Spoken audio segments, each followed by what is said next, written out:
video, we're going to talk about the unsolved case of Sage Smith.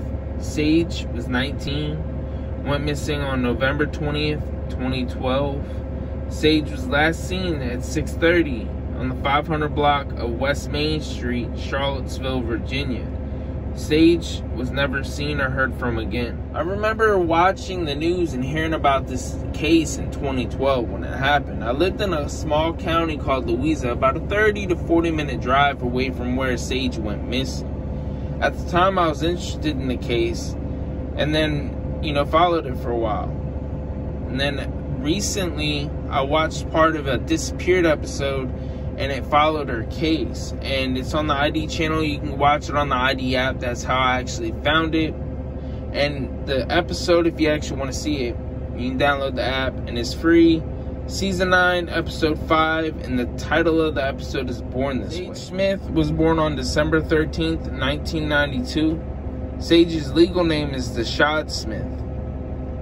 His parents are Latasha Grooms and Dean Smith. Sage was very close to his family growing up. Sage was especially close to his grandmother, as they call her Miss Cookie. The grandmother was the first person Sage came out to as being gay, but this was no surprise to Miss Cookie because she already knew. The family members, it was a bit harder to come out to, especially Sage's dad, Dean. Dean may not have been with the mom growing up. He was still in Sage's life.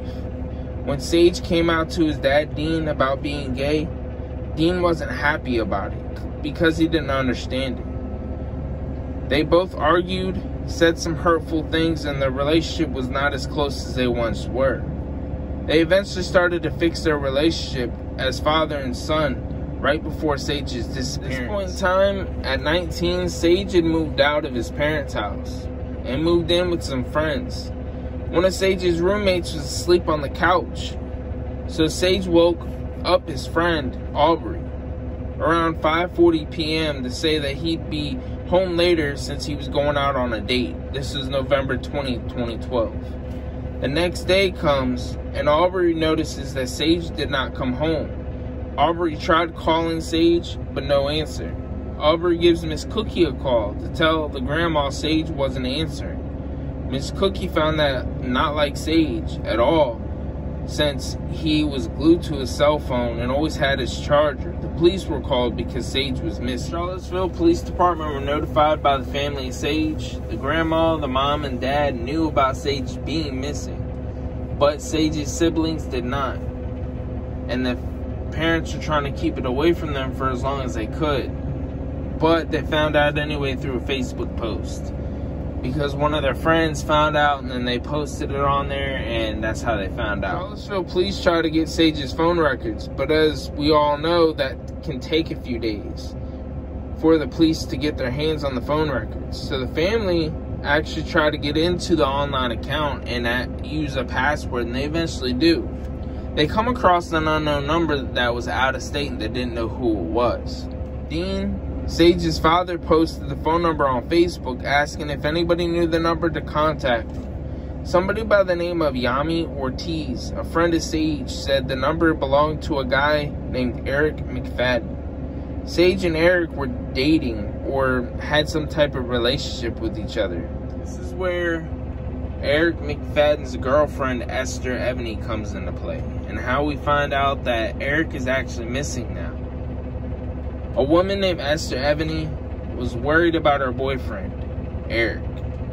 She called the cops so they can check up on him, basically do a welfare check. She said that she was out of town for Thanksgiving and that her boyfriend was supposed to be at her apartment. When the police got to Esther's apartment, Erik wasn't there. Nobody seen him for a few days, not even his co-worker. Sage's phone company finally gave the police the phone records that they needed to find out who Sage was in contact with that night that she went missing. A number popped up, the out-of-state number, and they finally traced it back to an Erik Mcfadden. The text messages were basically saying that they were going to meet, and that Erik texted Sage saying something about, "I'm only going to wait here 5 more minutes and then I'm going to leave because you stood me up." Nobody knew where Erik was. The police tried looking into his social media and bank accounts, but nothing came of it. Erik Mcfadden did call the Charlottesville Police Department 7 days after Sage went missing on November 27th, 2012. And he said that he was in the state of New York, and the reason for being there is because he'd never been, and he wanted to go. The police were told that he was supposed to meet up with Sage that night, that Sage vanished, but Sage stood him up. The police asked Erik to meet him in person so they could talk to him. He agreed, and he said that he'd be a bus back to Virginia, and he talked to him whenever he came, but he never did. Esther, which is Erik's girlfriend, went to the police station to show the police an email she had received from Erik talking about the events that took place the night Sage went missing. The story is totally different than the one that Erik told police. In the email to Esther, it said that he did meet up with Sage. They were walking, then other people showed up. He said Sage had many enemies. Then he walked away like nothing happened. Also in the email, Erik started to make accusations that Sage was trying to blackmail him, basically wanting to tell everyone that Erik was gay or liked guys. From what we know, Erik never said that he liked guys, and he has a girlfriend. So I'm gonna guess he was on the down low, didn't want nobody to know that he liked dudes, and he was kind of pissed off about that. So that's understandable. You know, I mean, nobody wants their private business to be out there. So that's just what he was saying. And that was just in the email that Sage was blackmailing and basically said that he was gay. Detectives on the case wanted to know more about the blackmail and these so-called enemies that Sage supposedly had. They went to investigate to find out more. One thing is for certain is that Erik's story changes. Nobody can say if it's true. Another thing is Erik has skipped out of town and Sage Smith is nowhere to be found. Mcfadden isn't just a nobody anymore. He's the #1 suspect in the disappearance of Sage Smith. Charlottesville police eventually get warrants for just about everything that has Erik's name on it, from bank statements and bank accounts to social media accounts and even email addresses. And it's understandable because they need all this evidence they can get. With all that work, they don't find anything that could really help the investigation. Investigators start to look into Sage's life, shifting through emails, social media accounts, and people Sage has dated in the past. The police find some info that is critical to the case. The men Sage was dating were all guys that were still in the closet. These men had girlfriends and people in their lives that didn't know that they liked dudes.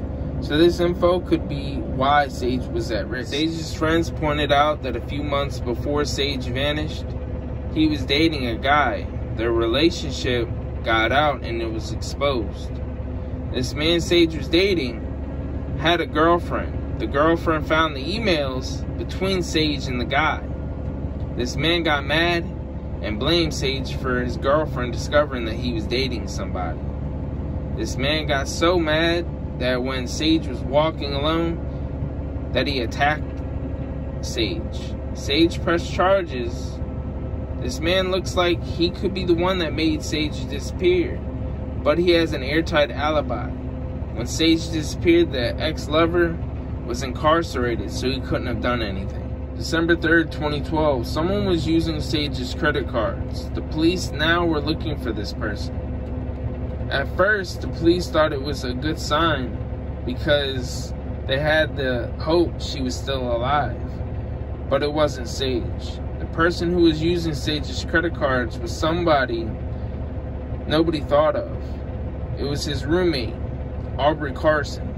Police asked Aubrey, why did you use Sage's credit cards when she was missing? Aubrey said that the roommates shared the card and other things in the house with each other, and it was normal. Aubrey's actions are a bit suspicious. At the same time, there's no proof that Aubrey had anything to do with Sage disappearing. February 2013, Monica Williams comes forward on what they saw the night Sage disappeared. Sage and Monica had known each other for years. Monica said that she had seen and also talked to Sage at a place on Main Street called Wild Wings Cafe. Then Monica seen Sage last was at the Wild Wings Cafe and was alone. Sage said that he was waiting for someone. This was at 7 p.m. Monica never got the name of the person Sage was meeting. She eventually left and Sage was still there. 6 on by with no answers on what happened to Sage. The family had the questions: is Sage still alive? Is Sage dead or hurt? The list of questions go on and on through the months that passed. After Sage vanished, another college student went missing. Her name is Hannah Graham. She was going to the University of Virginia, located in Charlottesville. This is the same city as Sage went missing. Could it all be connected? At the time Hannah went missing, the search efforts were huge.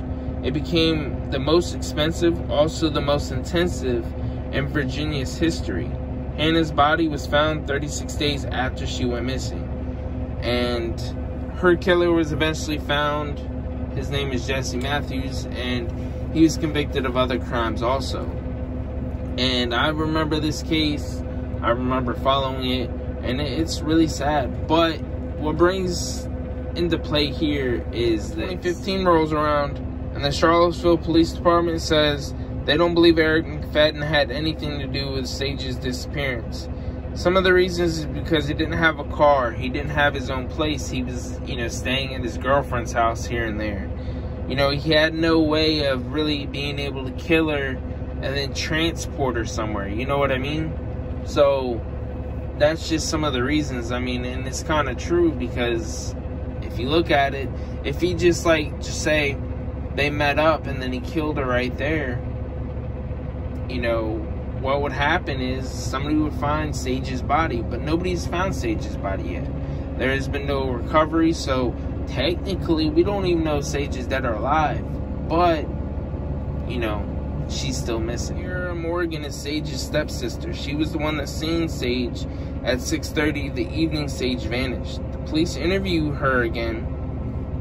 Kiera says that Sage and Aubrey, despite being roommates and close friends, they were envious and jealous of each other. They competed against one another too. This jealousy was more one-sided than equal though. From what it looked like, Aubrey was more jealous of Sage. Shakira eventually hears out Aubrey and believes Aubrey that she had nothing to do with it. The police are a bit more suspicious since they have found some inconsistencies with Aubrey's story. Aubrey mentions that Erik and him only met each other once, and for a brief moment, so they didn't know each other well.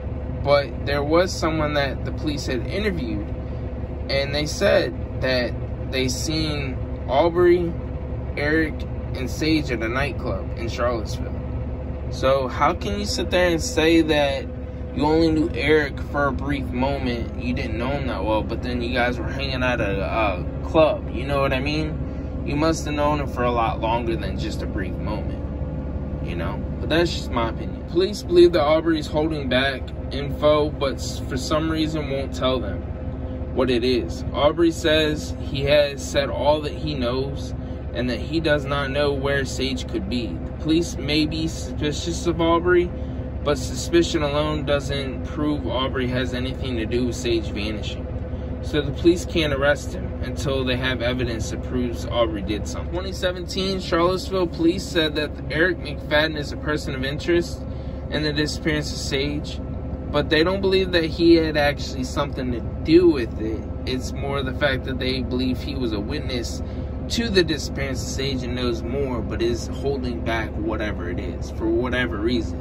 And that could be the reason why he ran, but we are not really sure because, nobody's heard from him, I did read that the police for Charlottesville have classified Sage's disappearance more than just a missing persons case. Now it's a homicide.